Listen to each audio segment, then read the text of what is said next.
Hello बच्चों, कैसे हैं आप लोग। उम्मीद है आप लोग ठीक होंगे। आइए हम बढ़ते हैं अपने अगले वीडियो की तरफ। देखिए, पिछले क्लास में हम लोगों ने जो हम पश्चिमी चालुक्य के बारे में पढ़ रहे हैं, उसमें हम लोगों ने उसके इतिहास जानने के स्रोत के बारे में पढ़ लिया।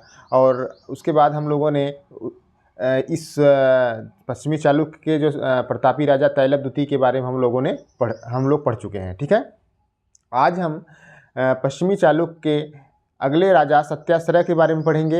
एक राजा है विक्रमादित्य पंचम के बारे में पढ़ेंगे और एक है जयसिंह द्वितीय, उनके बारे में पढ़ेंगे। यानी आज हम लोग पश्चिमी चालुक्य के 3 राजाओं के बारे में पढ़ेंगे, सत्याश्रय, विक्रमादित्य पंचम और आपका जयसिंह द्वितीय।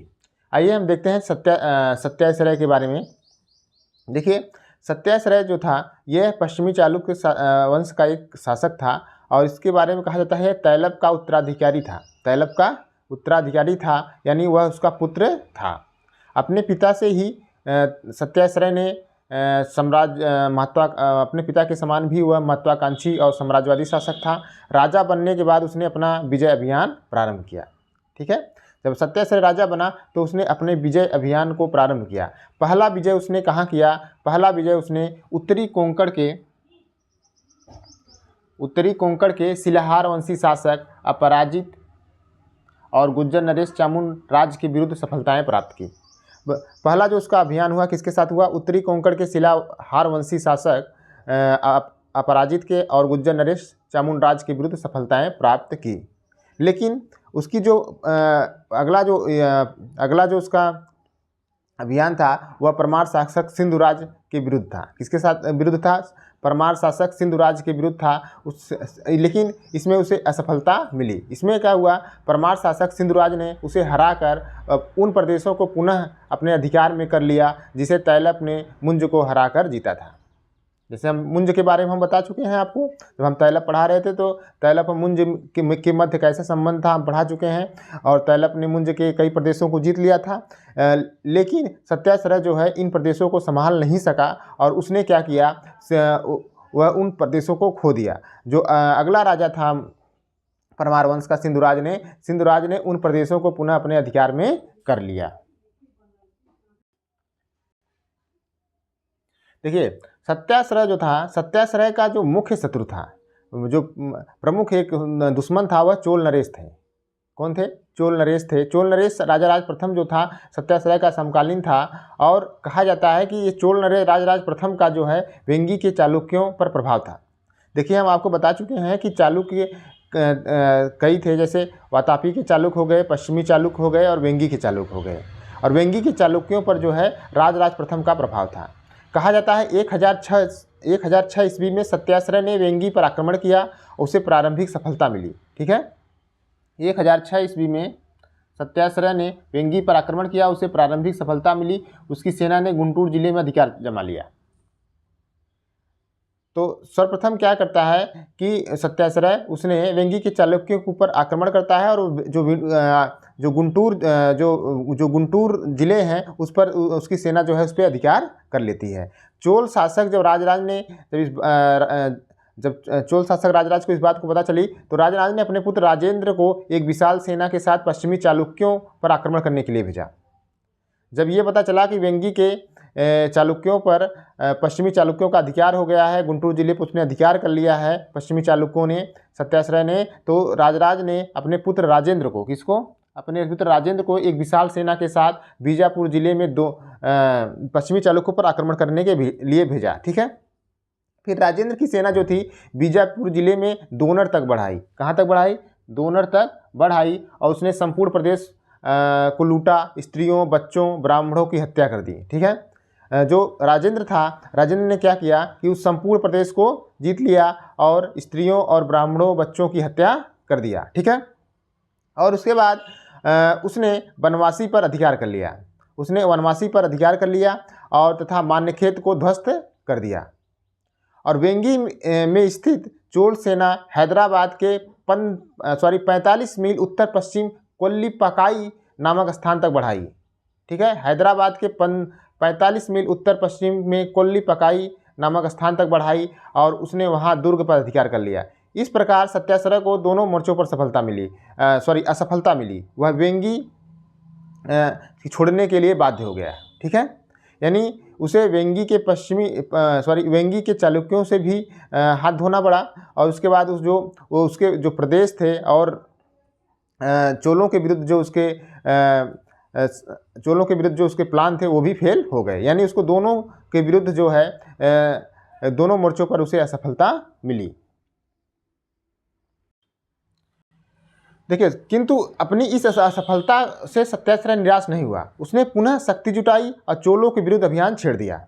ऐसा नहीं है सत्याग्रह पराजित हो गया तो वह घर आगे बैठ गया, नहीं अब हम युद्ध नहीं करेंगे, अब हम पराजित हो गए हैं। लेकिन उसने पुनः अपनी निराश नहीं हुआ, उसने पुनः अपनी शक्ति जुटाई और चोलों के विरुद्ध अभियान छेड़ दिया।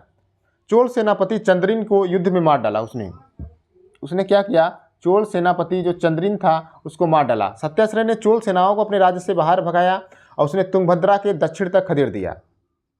सत्याग्रह ने क्या किया, चोल सेनाओं को अपने राज्य से बाहर भगाया और उन्होंने तुंगभद्रा के दक्षिण तक खदेड़ दिया। उसने दक्षिण की ओर कुन्नूर गुंटूर जिले तक का प्रदेश पुनः अपने अधिकार में जमा लिए। जो प्रदेश जो है चोलों ने जीते थे गुंटूर जिले का, उसने पुनः सत्याग्रह ने उन प्रदेशों पर अपना अधिकार कर लिया।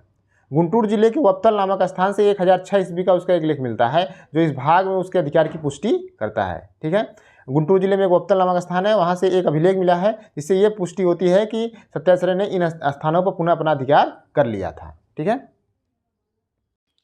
देखिए ये था सत्याग्रह। अगला राजा जो है विक्रमादित्य पंचम है, बहुत छोटा राजा है, बहुत इसकी कोई उपलब्धि नहीं है। विक्रमादित्य पंचम जो था, सत्याग्रह ने 1008 ईस्वी तक राज्य किया था।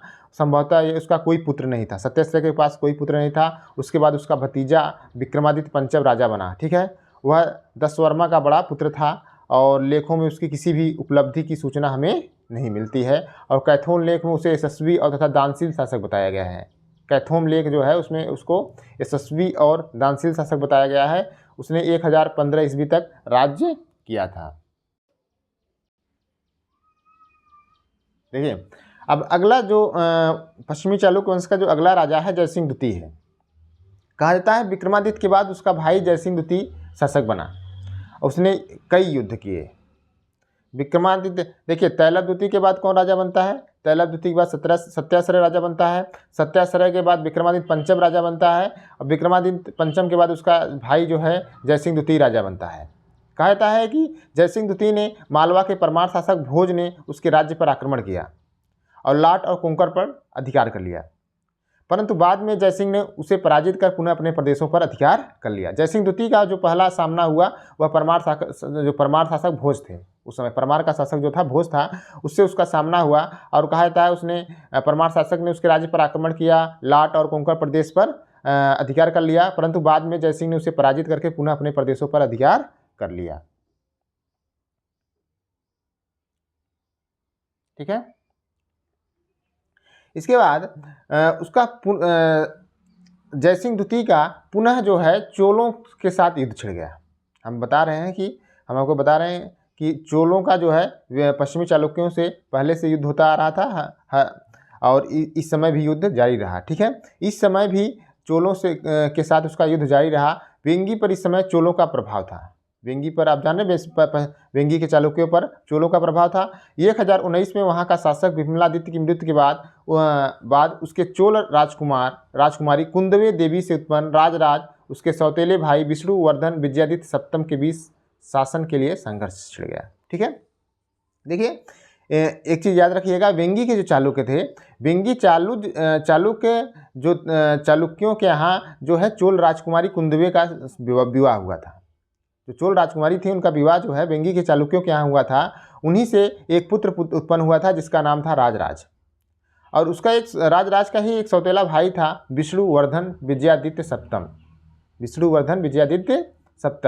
सप्तम। ठीक है, और कहा जाता है कि जब वेंगी के चालुक्यों के शासक विमलादित्य की मृत्यु हो जाती है तो दोनों में जो है यानी राजराज और उसके सौतेले भाई विजयादित्य सप्तम के मध्य राजगद्दी के लिए संघर्ष हो जाता है।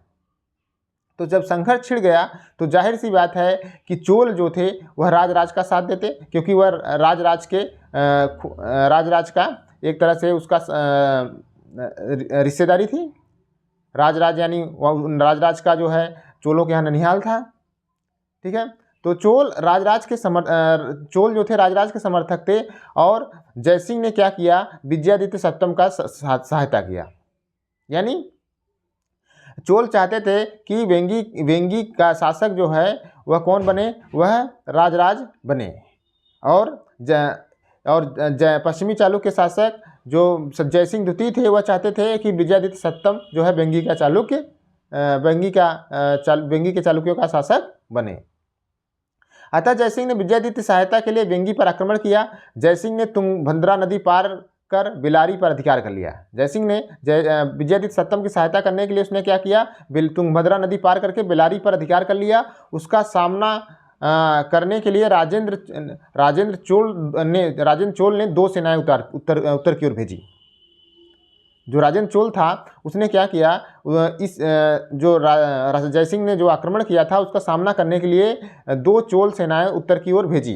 कहा जाता है पहली सेना ने राजेंद्र चोल के नेतृत्व में मस्की के युद्ध में, याद रखिएगा, पहली जो सेना थी राजेंद्र चोल के नेतृत्व में मस्की के युद्ध में जयसिंह को पराजित कर उसे तुंगभद्रा के उत्तर में भगा दिया। ठीक है, किस युद्ध में, मस्की के युद्ध में जयसिंह को पराजित करके तुंगभद्रा के उत्तर में भगा दिया।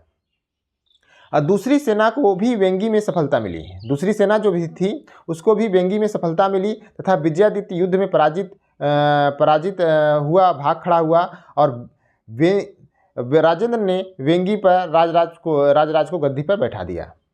ठीक है, तो कुल मिला जुला के इस युद्ध में चोलों को सफलता मिली। चोलों ने जिसको चाहते थे यानी राजराज को, वेंगी के चालुक्यों को गद्दी पर बैठा दिया।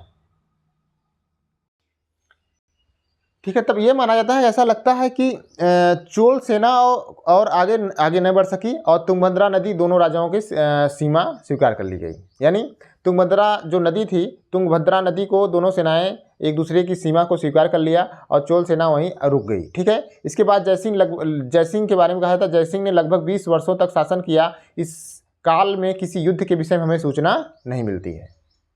यानी जयसिंह द्वितीय जो 20 साल और शासन किया, लेकिन इस 20 साल के दौरान उसका किसी से सामना नहीं हुआ।